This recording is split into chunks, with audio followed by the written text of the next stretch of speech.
Greetings, everyone. So today I'm going to read this article. This time I'll make sure my microphone's on. Ding-a-ling-a-ling.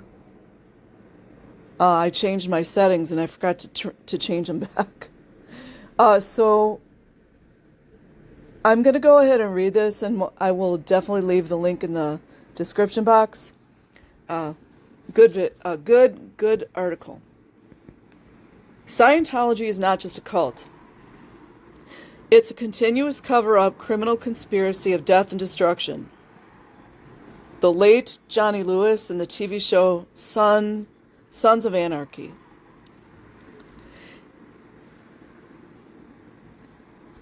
If you think the case of Scientologist actor Danny Masterson being sentenced to 30 years in prison for rape is an anomaly, you're in need of an education about Scientology, criminality, so read on.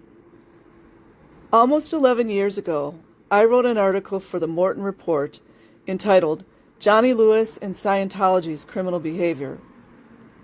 At the time I wrote the article, actor Johnny Lewis was ranked number 1 on the Star Meter on the Internet Movie Database, Pro version. At number 2 was Joseph Gordon-Levitt, then appearing on the number 1 movie Looper with Bruce Willis, who was ranked number 19 on the Star Meter. I noted that, unfortunately, the ranking wouldn't help Johnny Lewis's career because he was dead at age 28.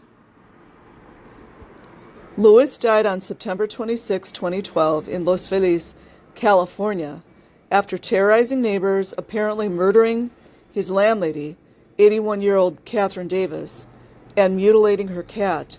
For days, the news was about Lewis's descent from working actor who dated music superstar Katy Perry to a criminal with a continuing drug problem. Then actor Taylor Negron wrote an article describing Catherine Davis and how she was beloved in the Hollywood community. Reading what Taylor wrote, it suddenly became clear to me that Lewis's victim was a beloved Hollywood legend. Gotta get some water.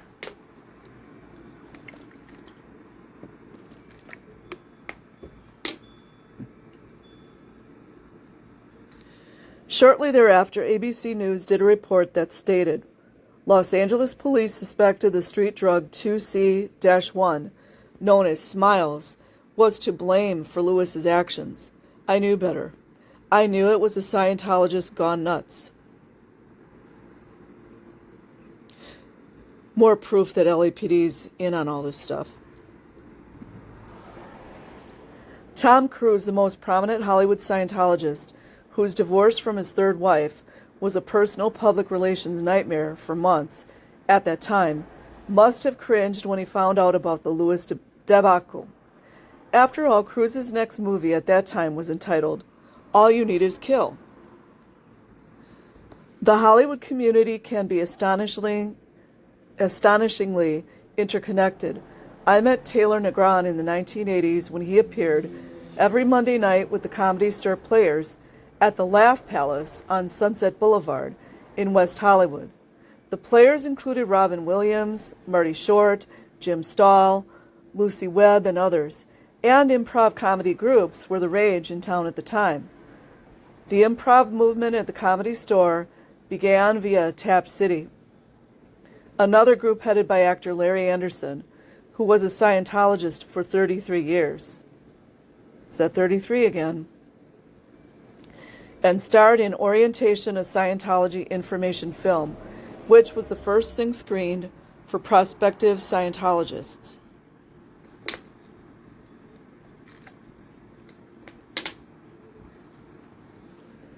At the time of my Morton Report article, the so-called church still owed Anderson $100,000 for services he paid for but did not receive.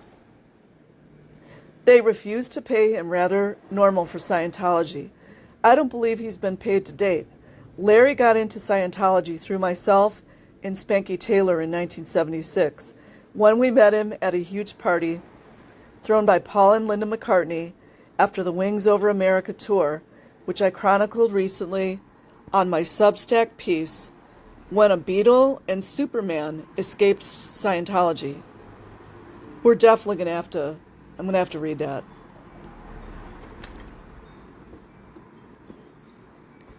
It was Spanky Taylor who introduced me to Taylor Negron at the Comedy Store, where I also met with Robin Williams to discuss a script of mine. It had been given to him by a mutual friend, Scientologist Jennifer Charm, who was sleeping with Williams, though he was married. Scientology ethics, I kept discovering over the years, was always a relative term. After Lewis's death, Scientology began disavowing any association with him by scrubbing his picture and information off their websites.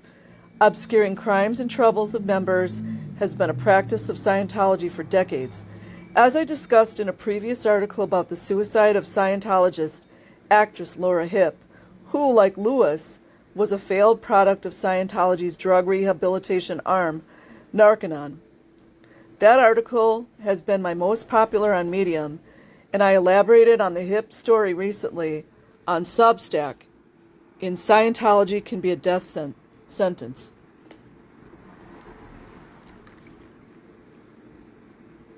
Sorry, you guys, I'm parched. I've been drinking a lot of water, but never seems like enough. Supposedly, Johnny Lewis's mother, Devona, used Narconon principles to keep her middle child off drugs. So much for Scientology and Narconon technology. I knew Devona as well as his father, Michael, both of them OT8 graduates. That's Scientology's top level of supposed spiritual awareness. They were running a Scientology center in the San Fernando Valley, whose motto was, "We help you get there." They were involved with Will and Jada Pinkett Smith's now defunct Scientology school.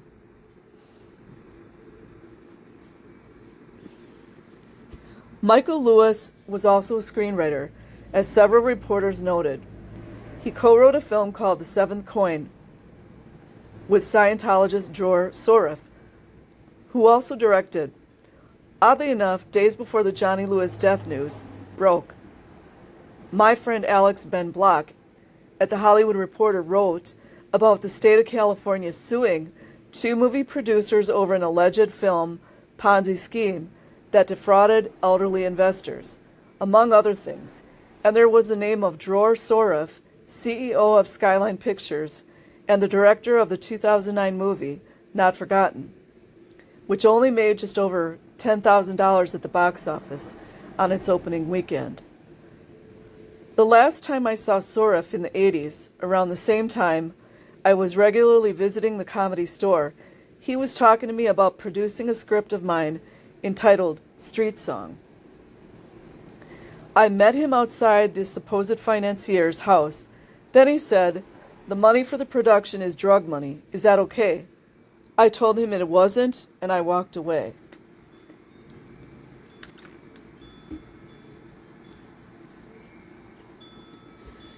Soref was a Scientologist at the time. I'd met him at the Celebrity Center when it was on La Brea Avenue in Hollywood. The other person named in the lawsuit mentioned in The Hollywood Reporter was Michelle Keenan Seward, a buddy of late Scientologist actress Kirstie Alley, whose wild behavior and failed business I also wrote about in the Morton Report. All of which brings me to a simple conclusion, based on my decades-long experience in Scientology, which I usually spell this way with a $sign in it. Scientology. It's all about the money, always has been, legit money or otherwise. The cult doesn't care as long as they get paid and don't get caught. But they do get caught, most notably in Operation Snow White, an enterprise dreamed up by L. Ron Hubbard that resulted in his wife Mary Sue and many Scientology executives going to prison. Wonder what happened to them.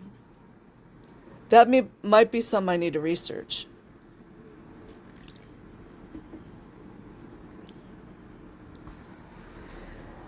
When someone helps Scientology make money via their celebrity, they're lauded and loved by the so-called church. When they get in trouble, Scientology disappears from their life, just like a narcissist, running away. As they say back in my home state of Texas, like a turpentine dog. The turpentine goes on the offending stray dog's butt. Imagine the reaction. And since Scientology has a lot of money, rather than straighten up and fly right, they viciously attack anyone who says anything negative about them, and try to destroy them in court if possible, as they did with Danny Masterson's accusers. You know, the women that were raped? The ones that came forward, anyways? You know there's more women behind that blue building.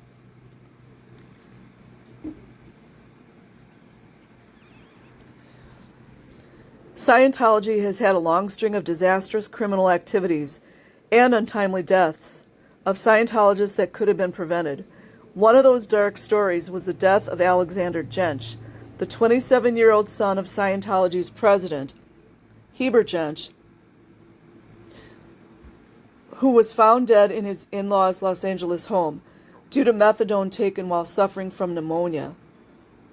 For those in the know about Scientology, death in youth often seems synonymous, particularly among those at the top in the church. I'm reminded of the demise of L. Ron Hubbard's 22-year-old son, Quentin, who supposedly committed suicide when running away from his abusive, insane father. I say supposedly because I believe otherwise, given inside information I was told by people now departed.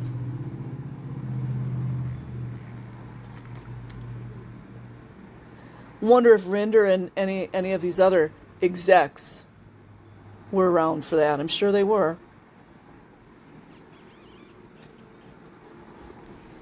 Recently, Jeffrey Augustine, private investigator and proprietor of the Scientology Money Project, wrote a fact-filled roundup article entitled The Scammer's Playbook, Scientology, Grant Cardone, Dean Graziosi, and so many others. Augustine reported Grant Cardone is facing severe legal peril in the case of Pino versus Cardone and Cardone Capital. This danger to Cardone followed his recent loss of a crucial appeal in the U.S. Ninth Circuit. In this appeal, the court reversed the lower court and ruled that Cardone's social media solicitations for investors made him a statutory seller of securities under U.S. law.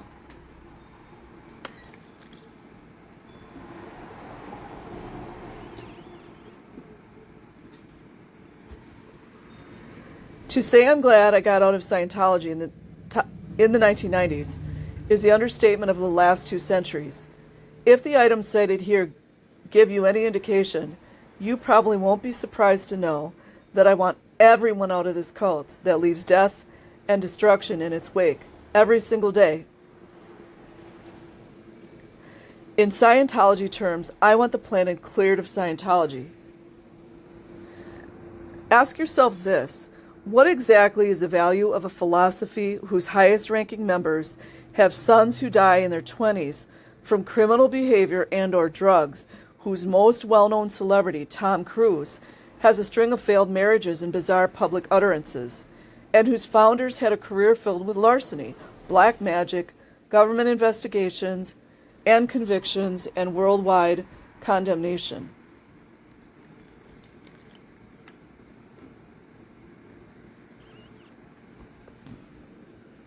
Occasionally, stories will speculate that Tom Cruise might be contemplating leaving Scientology, like when the New York Post noted, "Hey Tom, your crack is showing." That crack was writer-director Paul Thomas Anderson's much-lauded 2012 film, The Master. How bizarre that Philip Seymour Hoffman, who played the L. Ron Hubbard-like lead role in the film, died of a drug overdose. Scientology might say that wouldn't have happened if he'd been in Scientology, but the cult's history shows otherwise. After all, Hubbard's own supposed drug use seems to have been continuous. Watch The Truth About L. Ron Hubbard's Drug Use and see what you think. One day, perhaps sooner than most people think, Scientology will be only a bad memory, but for years its victims will struggle to recover. Scientology doomsday can't come soon enough to suit me, and anyone else victimized by it. If you never knew the truth about it, now you do. Keep in mind that any time you pay to see a Tom Cruise movie, You're putting money in a pocket that sends a lot of it directly to the cult, and that's criminal. So that's it, you guys. I feel like this is a really good article, and what's even better is that he or she includes the links to all these other articles and information. So I hope that you guys enjoy it. I will make sure to leave the link in the description box. Have a great day or night wherever you are. Peace.